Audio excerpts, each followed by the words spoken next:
even though we had read the material, it's one of those subjects that just keeps on giving. And because it's Sukkot, and the Sukkah is meant, we're meant to experience it as the clouds of glory. So I'm taking it one more step in our discussion of those clouds. Again, at first, they seem like something mentioned. Probably, if you ask the average person how often are they mentioned, somebody would say like once or twice, and then you start to look for them, and you see that they're all over the place. But before we get to the clouds of glory, hey Lois. Hi, Rabbi. Hi, all. Yeah. Hi. So before we get to the clouds of glory, I just wanted to take a moment to acknowledge what happened in Tel Aviv over Yom Kippur. I wasn't there, so I don't have firsthand knowledge of what happened. You're talking about the disruption? Yeah, it wasn't just in one place. It happened in apparently many places, and there were it involved thousands of people, and in different places. And I wasn't there, and so I'm only talking as a Jew from here, who is getting just the sense that we're all getting from looking at the reports from different perspectives of what happened there. And I don't know, I just felt like I need to share because it rose to a place that at some point it doesn't matter what the story is anymore. I mean, there's probably many hundreds of different stories from hundreds of different perspectives as far as people are concerned about what happened and why it happened and whose fault it is, and even different people who are trying to understand this from the larger perspective of the kind of polarization and the effects of polarization that are happening in Israel and around the world. And I just, at some point, things get to a place where you feel like everybody has to step back and say it no longer matters what your story is anymore. It doesn't matter what the excuse is anymore. It doesn't matter who started this or who started that or who said this or who said that. At some point, it goes too far, and everybody has to step back and ask themselves, how did we get to this place? And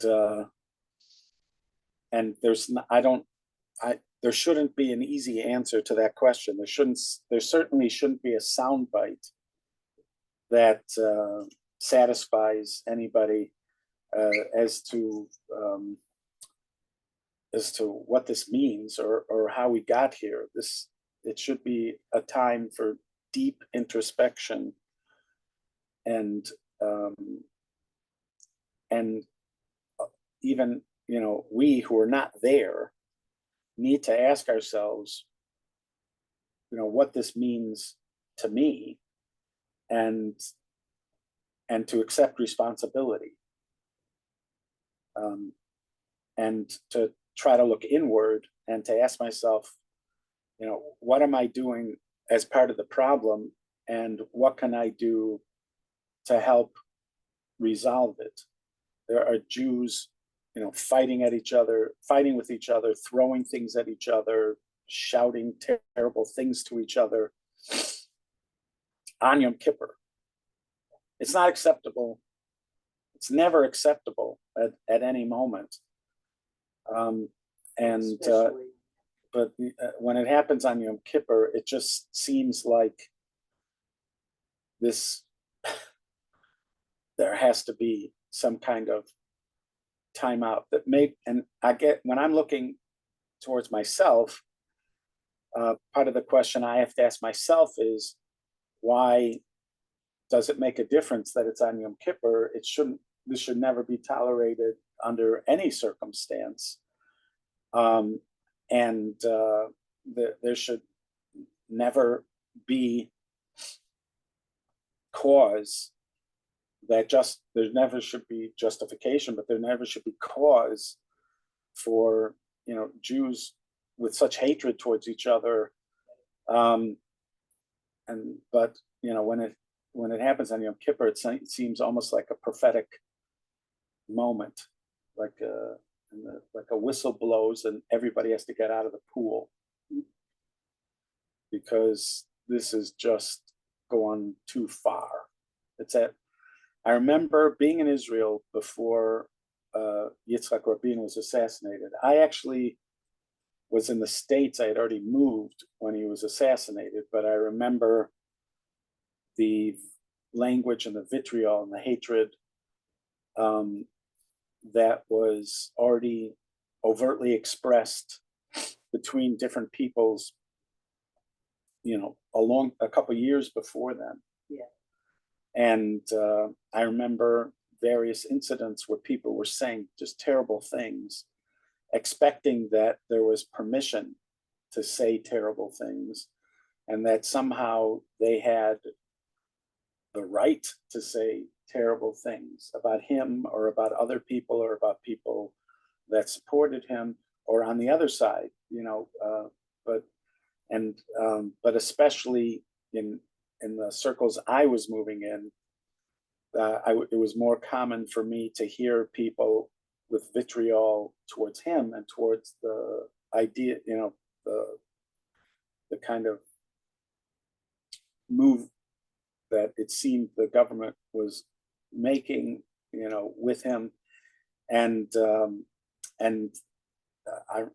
remember getting into angry exchanges with people who felt that they have a right to say whatever they want to say and to do whatever they want to do because they're somehow in the right, and because they represent the truth and they represent they're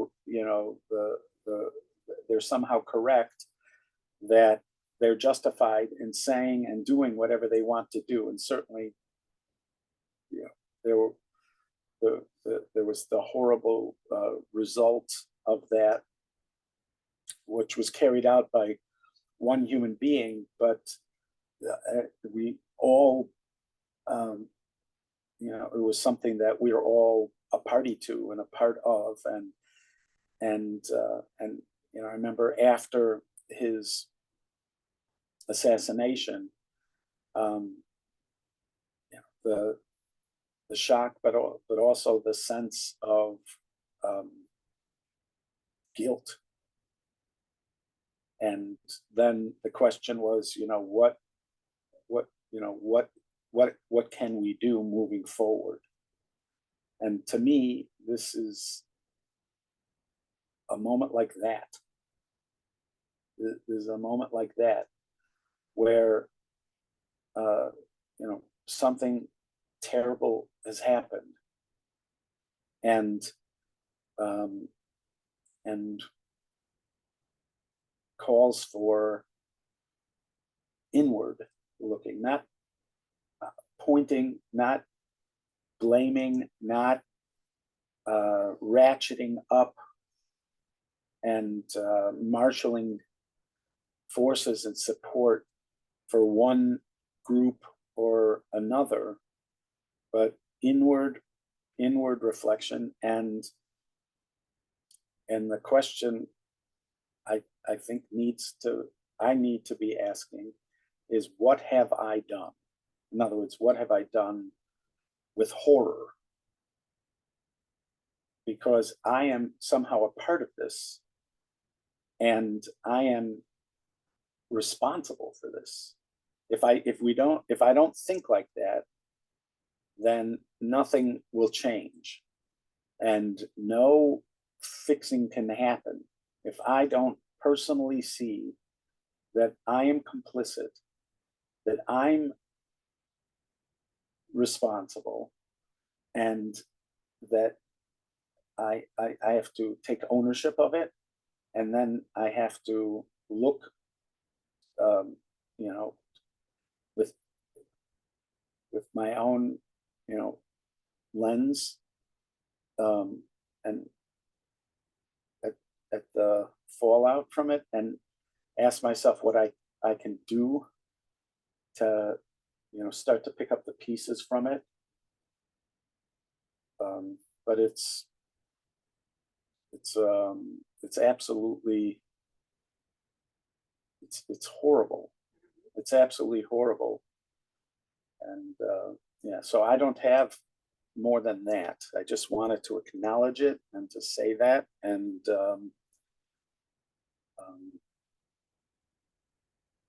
How do you stop hate? well, it starts with me. It has to start with me. It's not, if I think that the answer to this is to change other people and to change what other people are thinking, the story that they have, and etc., I'm not going to get anywhere, especially because I'm part of the problem. I am part of the problem.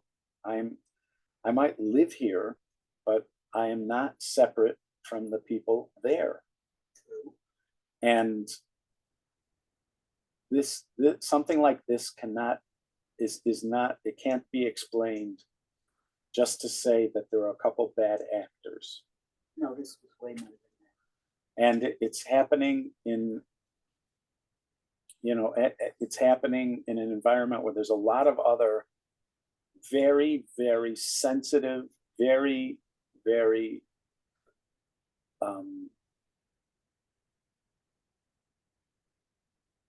angry, very, very vulnerable people who are upset for all different, it appears to be all different kinds of things, but somehow it's all contributing to a kind of hurricane of destruction. Rabbi Kirsch, do you think, I mean, it would be a horror at any time, but when do believers see like this on Yom Kippur, it's a message from somewhere else, from something higher to be recognized? I mean, again, there's all sorts of messages, and I should have been seeing messages, that weren't quite as strident as this. But yes, I think that if I don't learn from something like this on Yom Kippur, then I'm completely blind and deaf. I'm apparently blind and deaf anyways. My attitude towards the stuff that's going on, my attitude to the stuff that's been going on here and in Israel over the past couple of years has often been, well, it's politics, it's this, it's that, this is sort of business as usual with Jewish people, and every once in a while you'd hear people saying, no, there's something different happening. It feels different or whatever. And I would say things like, well, everybody's just playing chicken with each other. It's the nature of politics. It's the nature of various groups in Israel to when they're at odds with each other, to talk like this and to act like this. And people would say over and over that they think that there's something different going on. And I I don't know. I just felt like, no, this is just how Israel does things, or this is how the Jewish people do things. But it's not tolerable. It should have never been tolerated. And again, that doesn't mean, when I say that, it doesn't mean that people shouldn't disagree or don't have a right to disagree. There's nothing wrong with a protest, Or to even to have strong feelings on Right. both but sides. to do what they did. But there's a place where there's what somehow there is this line, and again, apparently crossed a long time ago, but so coming to fruition in this moment, there's some kind of line that gets crossed, where I crossed, where I don't see the other. I don't see them. I don't see them as human. I don't see them as almost like as existing. I don't see them as existing. There are scenes described, and again, there's stuff going on in whenever there's like compare it to a riot. Whenever there's a riot, there's like a kind of hurricane force that just sort of takes over, and people are now functioning at the worst versions of themselves. But in that kind of tempest, there is no other. There's just rage, and there's just a venting of rage, and the individual becomes just like a ball of raging fire, just and like a fire, it just wants to consume everything in its path, and everything is just thorns and thistles, and there's no people there. There were children at these places. There were people all different ages. They were all, and it was like, in the rage, whoever was raging against the other at whatever point, it was like there was nobody. There wasn't a person there. There wasn't. There was just food for the fire of a kind of rage, and it's just the worst expression of a human being. And again, you could point to, I'm sure they have, because people were people were using their cell phones and they were videoing and things like that, and I'm sure there's all sorts of images, and people are going to point, look at that person and look at that person and look how crazy that person is, again, as if I'm not a part of it. I'm just like a distant viewer that is taking it in, like unaffected, or impacted the way I am by a movie. Like moved. If I moved like somebody who watched a movie or something like that, without any, even I might feel like I have no connection to that. But my sense that I don't have a connection to that is it much different than the person who doesn't feel connected to the people that they're raging against? It's at the somehow at the core of this, there has to return a sense that we're all interconnected, that none of us can exist without the other. We cannot, there is no us and them, because there is no us that can exist isolated and alone. Nobody is disconnected from the other. Nobody can get by without the other.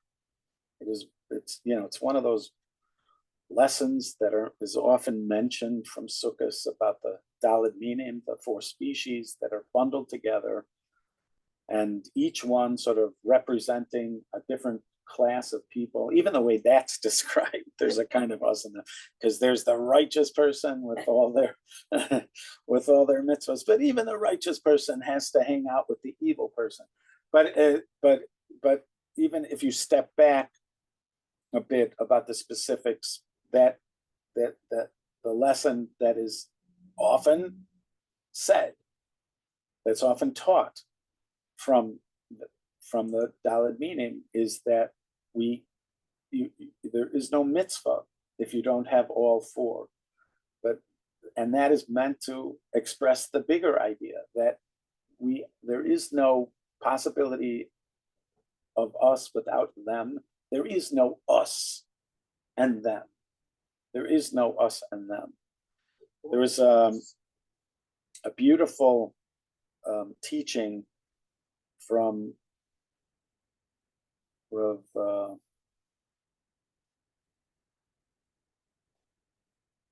I'll remember his name in a second. My mind has gone blank.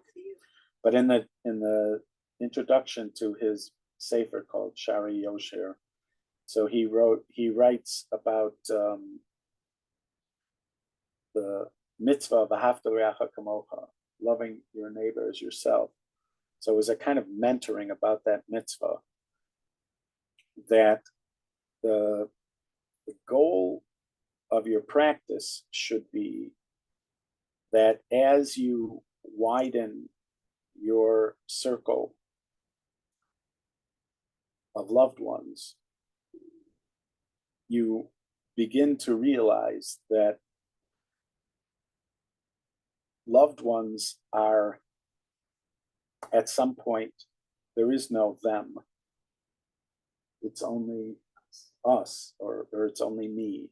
In other words, when I say v'ahavta l'reacha kamocha, love your neighbor as yourself, so yourself is meant to grow, and the way it grows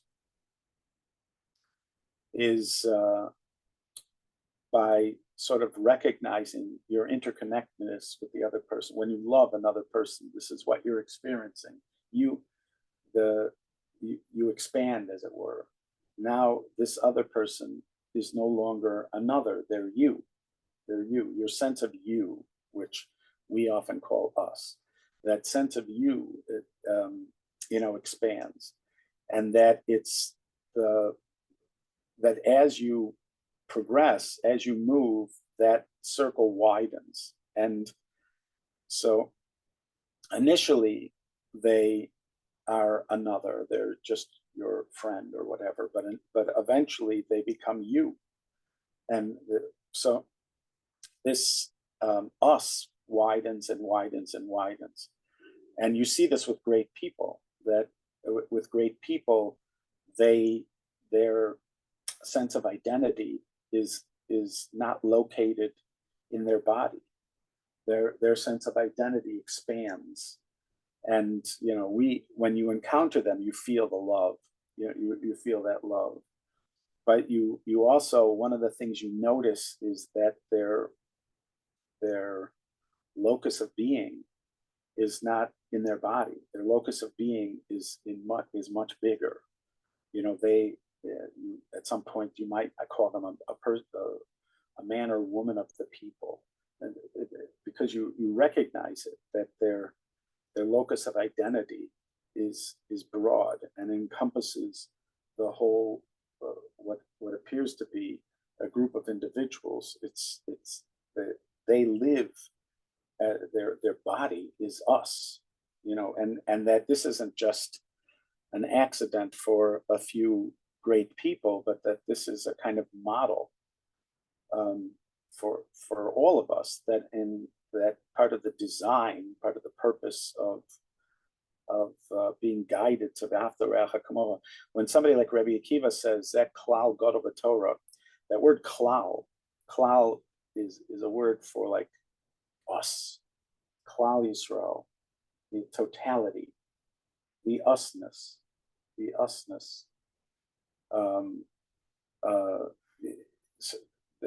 This is, in other words, this is a kind of pathway to an expansion of being, so that and eventually this is a goal for all of us. It's a kind of practice that we're expected to have, which is to widen the circle as individuals, and to get it to the widest possible place, to include more and more and more people in the into the us. And when I see that there's still a them, I know I haven't gotten there. It's a failing. I mean, I'm not. I'm expected to start where I start with and to do the best I can, but I have a goal. My goal is that there shouldn't be a them. When we're davening, our davening is in we.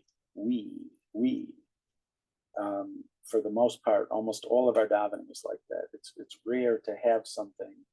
We have a moment during the day. Elokai neshama shenosata bi. God, the neshama that you placed within me. There's very rare prayers like that where it's just about me. Modeh ani lefanecha. I'm grateful to you. There's very, very, very rare. We have a few, but almost all of it is we. And that is a goal. And if I'm not seeing it, I'm not there yet. And that should be the first thing that comes to my mind. Why is there a there? Why is there a them? How are you a them? How can I do something about that? Why is it, and not just, the significant people in my life, but even the people that are not going to play a specific drama, part of the drama of my life, but people who are going to be occasionally a part of my life.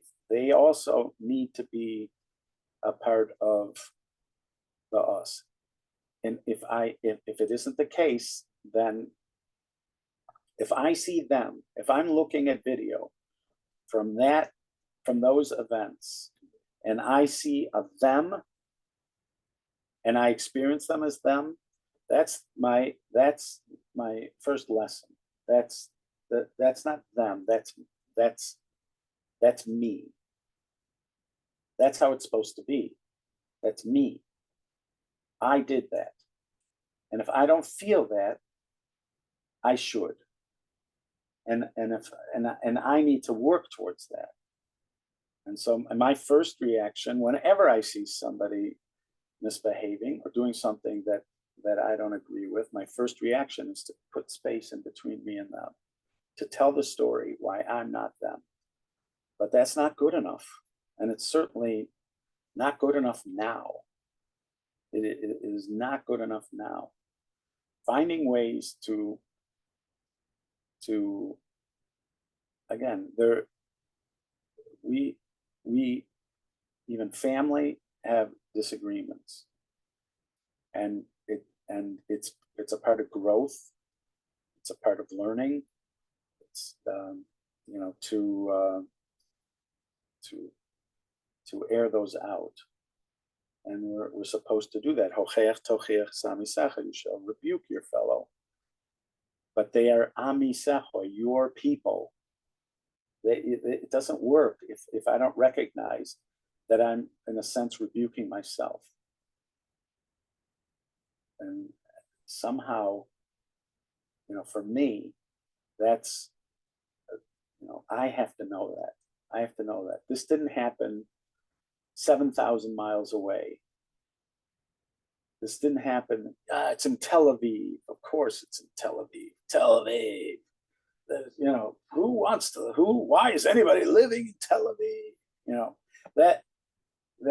That's, if that's the way I'm thinking, then I'm responsible. And I don't even know it. And that's way worse. It's one thing if I did something, but I know I did it. But if I did something and I don't even acknowledge I did it, or I don't even realize I did it, I'm in a very sorry state. So I don't have any answers for anything, but I felt like But it don't needs you to be think said. as a teacher, you are trying to do something? No, I don't. To make it better? I don't know. I don't. If even if it was true, it's not enough, and it's certainly not enough, and it's not making up for what the harm I'm causing, because I'm all, like, I have to, maybe when we recognize, when, let's say I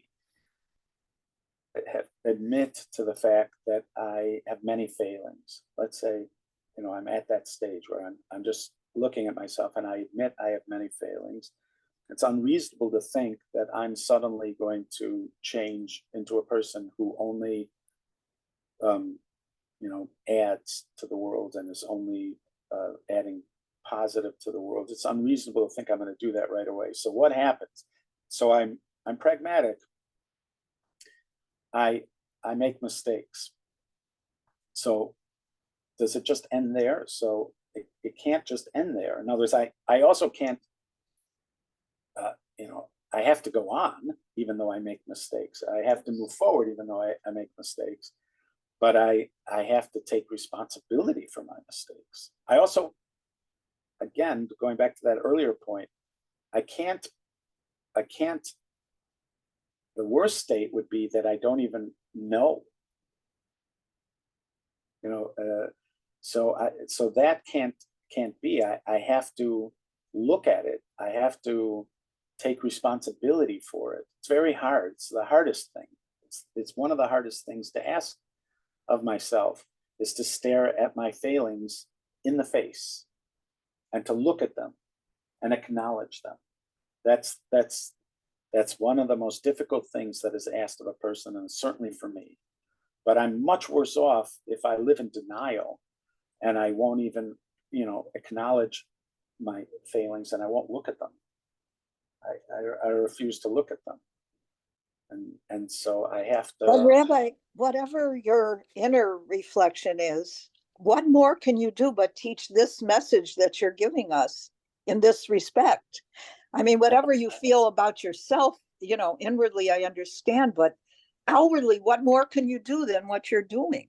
I don't know, but when the thing comes up, whatever it is, then I'll be available to do it. But I won't be available to do it if I don't do the first step.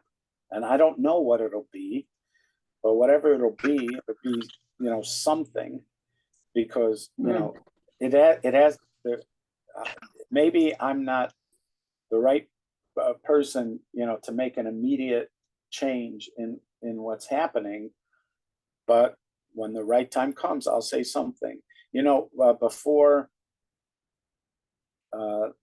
again, going back to when I was teaching in Israel before the Rabin assassination, so there was this moment where I was teaching a group of people, and when I say teaching a group of people, this was not like they identified as my students. I was teaching a class. There were all different people there. These are people that go to classes. They don't identify as Rabbi Karsh's students. And so we're there, and somebody makes one of these really charged statements about Yitzhak Rabin, and I remember at the moment I just sort of blurted out. I said, look in the mirror,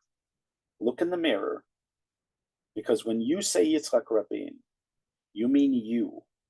Look at yourself. Look in the mirror. And when whatever you see in your mind, when you're making this statement about Yitzhak Rabin, you just look in the mirror and see yourself saying it to you, because that's what's going on. You're talking about you. This person, it was like a charged moment. Maybe I wasn't necessarily saying it with love at the time. While it was happening, and it certainly wasn't taken with love while it was going on. But And, like you're looking at this whole thing, and there was a moment where we're sort of all there in the room, and this thing's going, and something's going on, and and I could, I'm looking at that moment, and I'm feeling like, where am I, and why did I say that, and what good is going to come of that? While it's going on in the middle of hatred and all these other kind of things that are going on. And I'm certain it didn't change anything about anybody in the room, but it impacted me, for that moment. And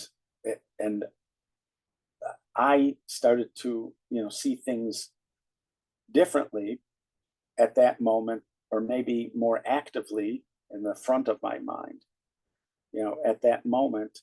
And it was the seed for something in me. And maybe that's the best I'll be able to accomplish. But when he was assassinated, for me, it hit me in a different way. It would have hit me, let's say, several years before, if that moment hadn't happened. And I don't know, how different a person I am because of that, but I feel like it hit me differently, and therefore I'm different because of it. And even if that alone is the result of these kind of things, then that's already something. It doesn't, is it globally going to change anything? I don't know. It's not my job. My job is only to do what I can do. And I don't even, like, maybe along the way, I'll find something else I could do, or something else I could do. I'm no different than any of us. Many of us will just look at this and go, what can we do?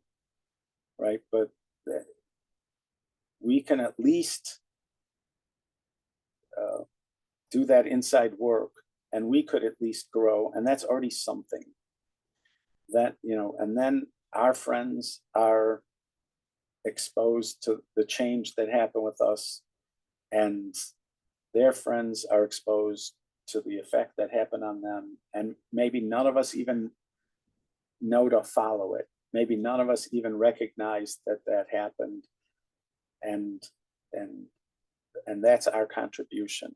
I don't know. Or maybe we will one day be able to say something to somebody, or share something with somebody, or share a moment with somebody that impacted the way they're experiencing it, and they shared it and with somebody, and they really made a difference down the road. I don't know, but I'm not going to let that, because if you do that, then you just stop, and there's no value in stopping. So the fact that I don't know what I can do to make a difference, if I already am doing this, that already makes a difference. I'm also, because I will say this, just like they are me, I am also them. They also can't exist without me. They are me, and I have to learn that there is no them, it's only me. But if that's true, then I'm also them. In other words, I'm part of them. And if I change, then they changed. If I'm doing the introspection, we're all doing the introspection on some level. On some level, that is what's happening, because we're all we're all interconnected, and we're all one. Then even if I'm only a cell of a larger body, but this cell is going to take responsibility for what happened, and this cell is going to look inside and with shame, and this cell is going to somehow pray for guidance, and this cell is going to want to be different, and then we're all going to be different. even if they don't want to, even what I'm saying, the part that feels like they at the moment, which isn't they. But that part also, how is what I'm doing here affecting somebody in Tel Aviv? Because I am the person in Tel Aviv. And if I change, then the person in Tel Aviv changed. And that's for sure happening. Whether that shows up in the newspapers, or it shows up on a YouTube video, or it shows up in the consciousness of an individual there, that I can't be, in charge of. But this part, I'm supposed to be in charge of. So this part is my responsibility, and the other part, that'll just have to figure itself out. No one individual that anywhere made this happen, because this is like a, this is like a hurricane. It needs various elements in order to be present, in order for a hurricane to happen. There's no one spark that just makes the whole thing happen. It requires the contribution of lots of different heat, lots of different sources of heat and wind, and in order for things to come together in order to be a hurricane. There's no one part of it. And if I'm big enough, I'm taking responsibility for contributing to it, then I also can have a part in healing it. And if I'm there, then there is also here.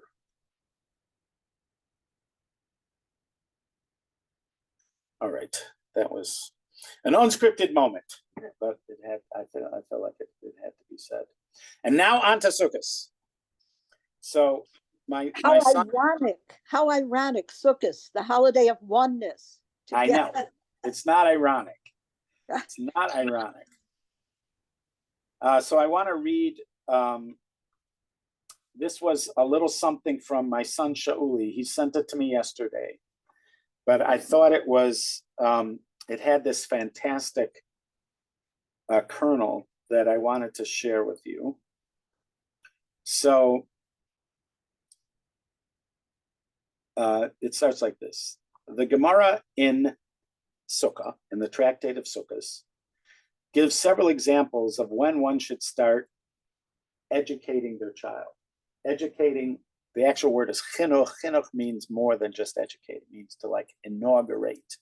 To inaugurate, it's like Hanukkah. The word Hanukkah is sometimes translated as dedication.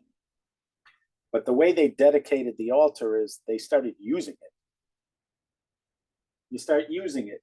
That inauguration of it is how you begin the life of the Mizbeach. And so it is with children. With children, what is often translated as education, it's really inaugurating. In other words, it's starting the mitzvah process. Start the mitzvah process.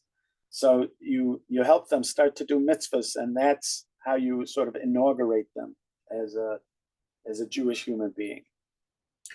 So, for instance, a child should wrap tzitzis when he knows and understands how to wrap them. They call it wrapping because you wrap it around you when you first put it on you. The belief is that tzitzis were originally worn. They were worn on a four-cornered garment. The kind of garment they're talking about was something that was more like a shawl, like you see them in Afghanistan. You still see people wearing these kind of, but not just the vest. They wear like this kind of.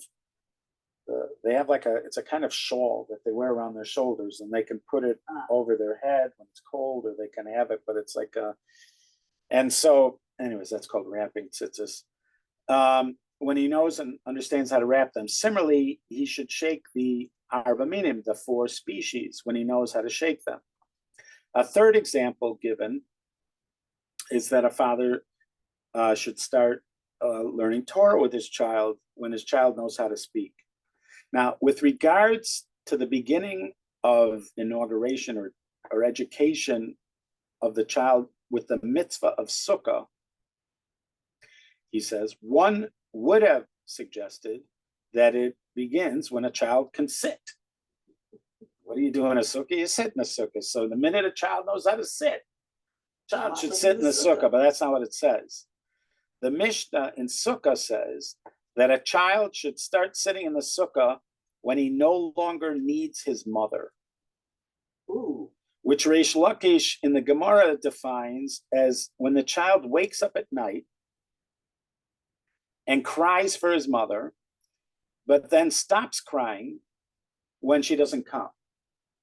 There's a stage where the child doesn't stop crying. That child is too young. But a child who figures out mommy's not coming and then just stops crying, that child is now old enough to be in the sukkah.